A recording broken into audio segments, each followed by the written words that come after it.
football, the red zone is where a team has to make small adjustments to ensure victory. As you approach retirement, you also need to make small adjustments to ensure success.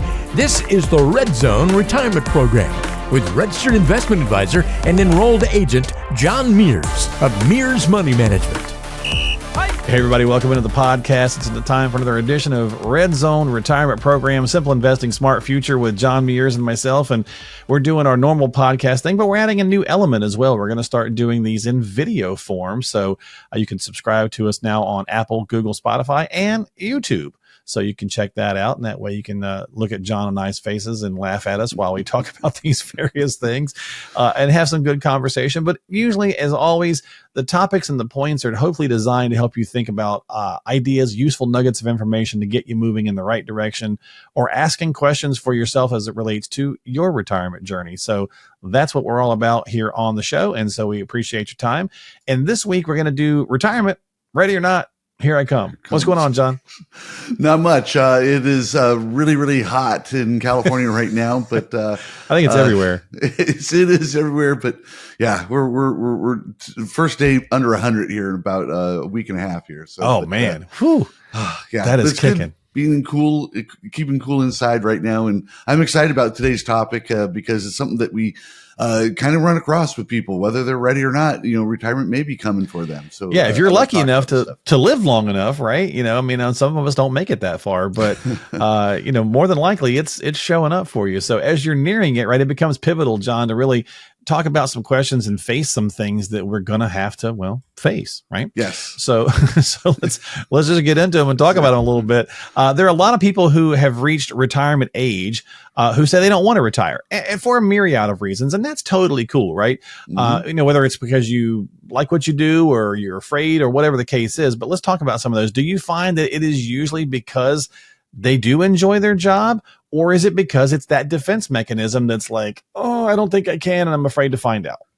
There are some people that enjoy their job, but more often than not, it is that defense mechanism where people are afraid. And I get it. This is a big step when you're making this kind of a commitment, you know, so it's like, it's a big deal. Right. So I do like to share the story of a client several years ago, many years ago now, but they're still current clients of mine, but the husband was 62.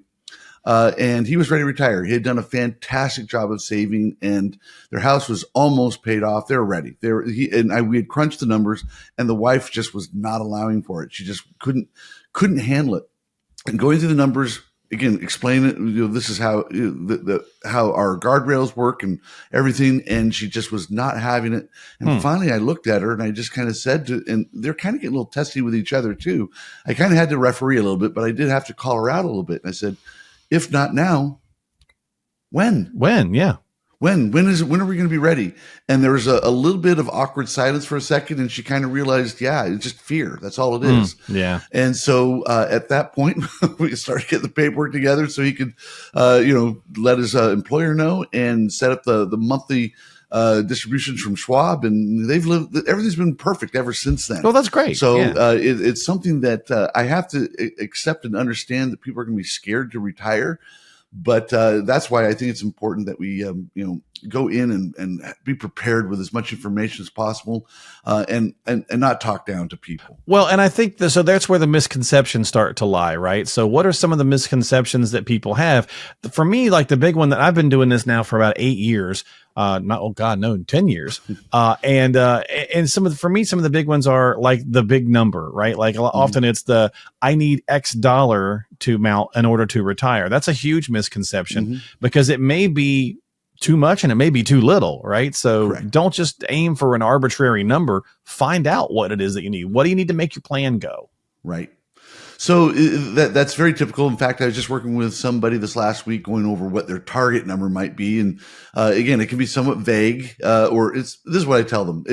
We don't have a chisel and a stone with this number here. It's something that he's young enough. This guy's in his early 50s. He does want to retire by his late 50s, and he just want to have a rough idea. Hey, if I need this much to live on, how much do I have to have saved? That's a fair question to have. But again, there's a long ways to go. On our previous podcast, we talked about budgeting and whatnot. One thing that I do run across, and it's shocking to to hear this, but there's a lot of people who are afraid actually of losing everything, like everything, everything. Yeah. And I do recall this one, again, she's a current client of mine. She came on board before the pandemic. And during the pandemic, if we all recall, we lost 30% in a matter of about 2.5 to 3 weeks. It went down pretty quickly. Yeah. And I was talking to her on the phone as I'm, trying to be proactive and talk to my clients during that turmoil. And I remember her first question on the phone was, "Is there anything left?" And I go, "Well, yeah." She had $700,000. It had gone down to 500, which is not good. But I told her, I go, "Yeah, did you believe nothing was left?" She goes, "Yeah, I watched the news, and the news is telling me that, what had happened." Yeah. She's obviously not very sophisticated, but I had to tell her, you still have $500,000. You're still, and you didn't really not lose good, but you're okay. Right. And technically, John, you didn't really lose it if you don't sell it. Right. So, Correct. If you're hanging on and you're staying, and of course, what happened, right? Within 3 months, it recovered. So it recovered, and we all obviously had a really good year by the end of 2020. But that's a misconception people have. And then even with the last year with, high inflation, people were worried about recessions and whatnot. People are afraid of global economic Armageddon. And a lot of that has to do with news. News is affecting how they think. News and social media, man, it's rough. And if you're retired and you can't go back to work, I understand that. So there's a little bit of massaging of the personalities here on this. Well, let's go to the next big point then. For those who are financially able to retire, but maybe they lack the confidence to do it. Okay. Where does the lack of confidence come from? I mean, obviously the clear indicator for me is that, let's say you've got 700,000. We'll use that lady as an example, but you have no idea like how to turn that into income, or you have no idea like what you're truly spending, like your in and outflow, right? To me, that just a lack of a strategy is where the confidence comes from, I would think. People really don't know where to begin when it comes to retirement planning. And so we do have a process here. If you're interested, you can give us a jingle. We'll be happy to go over that process with you. But, one of the things you do have to know is a little bit about your budget. And people don't like talking about the B word here, but there is a little bit that has to be done there, as well as actually crunching some numbers. And people don't like to think this way. And I know there's people that will over crunch the numbers. Right. But once we actually come up with some information and provide that to them, that helps. And then educating, and we are very big on that here, of educating clients, letting them know what they have, why they have it, that sort of thing, and also how that affects them in the long term, short term, and whatnot. I think we do a great job here of communicating that to people, and I think that helps alleviate some worries. I like to brag to people that since the pandemic, I have not had any clients leave me, and I'm very proud of that. And that's, in our industry, the attrition rate is around 8%. To have 0 people leave me, I'm very proud of that. And I think that's because we take a lot of care in trying helping people understand and educate them. Yeah, because it can be. I mean, we've talked about it before. We talked about different things, lots of things, and we'll continue to do so on the podcast. But sometimes there's industries where jargon runs rampant, right? And so some people feel a little like they're either being talked down to or whatever the case might be. And maybe if that's not even the case at all, it's just out of habit, right? I mean, doctors, you think about the same kind of thing. Sometimes they're spouting off stuff and we're sitting there going, what? What are you talking about? Right. And so I think every industry has that. So keeping it simple, doing the education, letting them understand what it is that they have it and why they have it is a huge piece. And you mentioned if you had some questions or whatever, reach out. We'll have it pop up on the screen here as well for folks watching. But stop by mearsmoney.com if you'd like to get a hold of John and talk with him, mearsmoney.com. And that's one way you can get started as well. Lots of good tools, tips, and resources there. Let me make one more point, Mark, about also with confidence. And I've discussed this in other podcasts. One thing that we do here when we are instituting a retirement plan, we have a very strong income strategy that we use with people, and we use guardrails with that. And I tell people all the time that I can put in black and white a written number. You'll have that on a piece of paper that you can refer to, where if the market behaves up or down, and most people are worried about the down part. Right. So if your portfolio goes from, say, $700,000 down to 500, like this one woman, sure, what our adjustments may be in black and white. And sometimes it's not as severe as people think it is, where we have a strategy that you're going to be taking out, say, $2,500 a month. And if the market drops significantly, we can just drop it down to maybe $2,200 a month. It's actually not as much as people think it may be. And by making that small tweak, that will ensure that we are never going to run out of money in the long run. Adjusting for the longevity as well, as we go. So that helps with the confidence level as well. That's great. Yeah, that's fantastic. And that, again, that's all part of the strategy, because you mentioned the B word, budget, right? Everybody gets kind of, it's so funny. When we first get married and we're raising kids, John, stuff like that, we have to live on a budget, especially when we're, unless we're independently wealthy right from the get go or something like that, right? As we're developing and getting better paying jobs along the way, we typically live off of some kind of structure of a budget so that we can have the things we need to have taken care of. But when we get to retirement, it's like, oh, the B word, no. And it doesn't mean like you're living on, I think it's the fear of living on a restrictive budget versus just saying, look, it's just budgeting for the sake of budgeting. So we know what's coming in, what's going out, because income is king. But we got to know, what your expenses are as well, right? So it's not saying you have to live on a restricted. I think we see a lot of the shows and stuff in the 80s and 90s of seniors or whatever living on a fixed budget, right? And that's not necessarily the case. If you've done some planning and if you've done some saving, then that won't be the case. You just have to have that plan so you know what's what. Yes, very well said. I agree with that.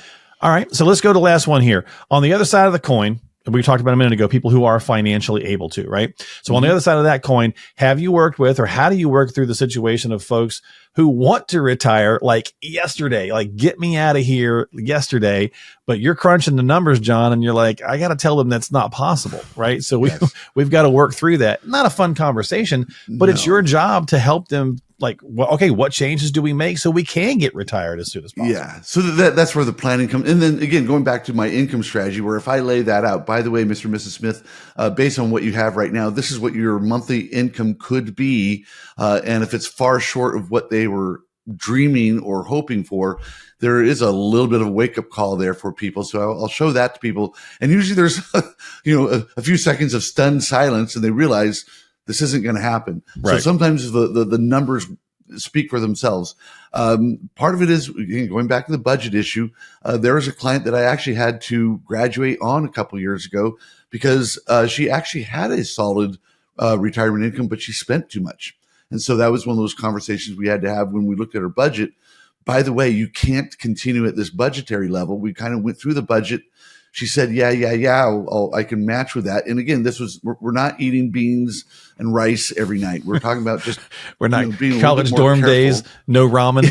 The ramen days we all had when we were younger. Exactly. Right. So we had a very generous budget, but she still overspent.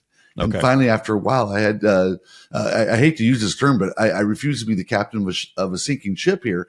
And so we had to have that tough conversation there. Yeah. And it's not fun, but we do have to be direct, and we have to be, part of our job as fiduciaries is we have to act in your best interest. So that means a little bit of, direct contact and direct communication, whether you like it or not. Sometimes tough we have love. to tell you what you need to know. Yeah, some of that tough love stuff. Well, as a coach, right, you got to do that with your players, right? Sometimes you got to be like, look, guys, you got plenty of heart, kid, but you're not getting it, or whatever the case is, right? You got to, facilitate a tougher conversation sometimes. And there's nothing wrong with that. Because, I mean, like, we want that from our doctor, right? If you go in and you're like, what's the old joke? My arm hurts when I do this. Well, don't do that, right? But you want them to tell you why, right? You want them to be honest and say, look, if you keep doing that, your arm's going to fall off, right? Or whatever the case is, be direct about it. I think the same thing from a financial standpoint. Give me the straight skinny. Don't sugarcoat it. I might not be happy about it, but at least now I can start to make those adjustments and those changes. I learned long ago as a reformed tax preparer, try to pick up the phone and tell somebody they owe 6 figures in taxes. It's not a fun conversation, but we all have to be grown up about it. And sometimes the only way to do that is picking up the phone and being very direct with that person. And I don't have to go through that these days with, being a financial advisor, but it is something where I learned at a young age to have to be very straight and direct. There is a way to say it properly. But there's a lot of times we have to be honest. That's the main thing, is honesty. All right. Well, I'll tell you what. So I've got some information for you folks. Let me give out some stuff. If you got some questions and concerns, need some help, let me give you the lowdown. John has a couple of free books, Diffuse and Tax-Free Retirement in California, that reveal exactly how you can experience zero taxes in retirement and overcome the IRS lien on your 401k, IRA, and 403b, which could threaten your future lifestyle. These are complimentary, so all you have to do to pick these up 100% free is just stop by rescuemyretirement.net. That's rescuemyretirement.net Fill in the basic info and he'll ship those out to you immediately. That's rescuemyretirement.net for a copy of Diffuse and Tax-Free Retirement in California.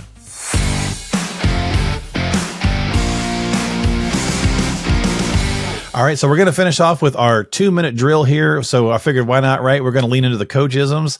Coach, you're certainly used to running the 2-minute drill. 2-minute warning, whichever one you prefer, right? You can go either way. But we got a question. This is going to be our email questions here. So we got one from Steve who sent one in to the show. And he said, I've got some stock that I bought years ago. It's now worth more than 10 times what I paid for it, what I bought it for. That's fantastic. And because it's grown so much, he's like, John, I'm worried about, what's going to happen when I go to sell it because I'm looking at a big taxable gain event. So thoughts on that? He's like, he wants to know what are his options, if any, when it comes to dealing with a big taxable gain. So first things first, I actually asked people that because I had a guy a few years ago who had started buying Apple when Apple was nothing, and he had accumulated millions of dollars, and that was a very real question. So what are the strategies we can use? So there's a lot that can be done that might be a little too complex to go over in a podcast here. Mm-hmm. But what we have to do is figure out, first of all, the capital gains rates. We also have to figure out what state they live in, what the rates may be for that state. Most people are 15%, right? That's pretty much the average for just about 90% of us. But when you start getting into the millions of, if it depends on, how much stock you have and what kind of a gain you have, then we actually have to be very careful about how we do this. And there are ways where we can just simply spread this out. Now, there's risk to that. There are some advisors who actually buy some put options, which will help preserve some of the gain there. And that's basically buying insurance for your stock and then periodically selling off that stock. Okay. But there's a lot of strategies you can use, but the main thing is taking advantage of the capital gains rates. Capital gains rates are not on the same level as your ordinary income tax rates. Right. So there's a level there where we actually have to dig in, see what your current income is, figure out what your time horizon is. And sometimes people just want to hang on to their stock at a certain level as well. I tell people all the time, you can get rich with one stock. You can't stay rich with one stock, but there is a point where we have to understand the personalities of the people we're dealing with and how we're going to remove that stock as a concentrated stock position from your portfolio. Diversification, I know it's corny, but that is really the way to go because if you have Apple stock and it has a big tumble of 20%, that the broader market may not be down. And when you get to retirement age, one way to get through retirement is to not lose money. Okay, so you mentioned a down stock, right? So in Steve's situation, when there's tax loss harvesting, right? So if you're selling something and you've got a capital gain event, you may also have some dogs, right? Where you may also be able to kind of look at that as an option, where you also have the negative aspect of that, which could, again, going to tax time, could be a benefit to looking at that strategy. And that's a great idea. In fact, just this last year, we know that bonds had a really rough year last year. So what we did is we intentionally, back in late November, early December of last year, we intentionally sold some bonds. Now we were able to buy similar bonds in order to avoid the wash sale rules. You have to be very careful on that. But and we wanted to maintain the integrity of our portfolios, but we intentionally sold. And depending on the size of our portfolio, we had, for some people, $30,000, $40,000 of loss harvesting that we had that we can use to offset future gains. Okay. That's part of, again, an overall plan. Doesn't happen in a vacuum. There's something where if we're looking long term, the market is going to be down. It's going to be down every 3 to 4 years. And we do want to take advantage of that when that happens. Because it's going to happen. And instead of getting shocked and saying, oh, well, the market sucks, it's really bad. What are the things we can still do in between then to help you with your long-term planning? There's things we can do. We don't just throw up our hands and walk away. All right, Steve. Well, as always, thank you so much for listening to the podcast. Thanks for submitting a question. Of course, John obviously reaches out to the folks that send in the emails and things of that nature, but we share them because if it's happening to one person, there's a good chance it's happening to another person as well, and they might benefit from the story. So if you got questions or concerns, we're going to wrap up this week. Make sure you check out the podcast by subscribing again on Apple or Google or Spotify. You can find all the information online. You can simply just type in Red Zone Retirement Program in those apps and search it out that way. Or you can just stop by John's website. He's got everything linked there as well. mearsmoney.com. That's mearsmoney.com. Don't forget, you can also just simply go to bookachatwithjohn.net. We'll have that pop up on the screen for you as well. Again, bookachatwithjohn.net. My friend, thanks for hanging out, and good video podcast. Good to talk with you. Now we get to look at each other when we're having these conversations. Yeah, it's a lot of fun. It's perfect. Thanks. Yeah, man, I always enjoy chatting with you, Coach. So we'll catch you next time here on the show. This has been Red Zone Retirement Program, Simple Investing, Smart Future with John Mears. Advisory services offered through Mears Money Management, Inc., an RIA registered in the states of California and Texas. California Department of Insurance License number 0685203.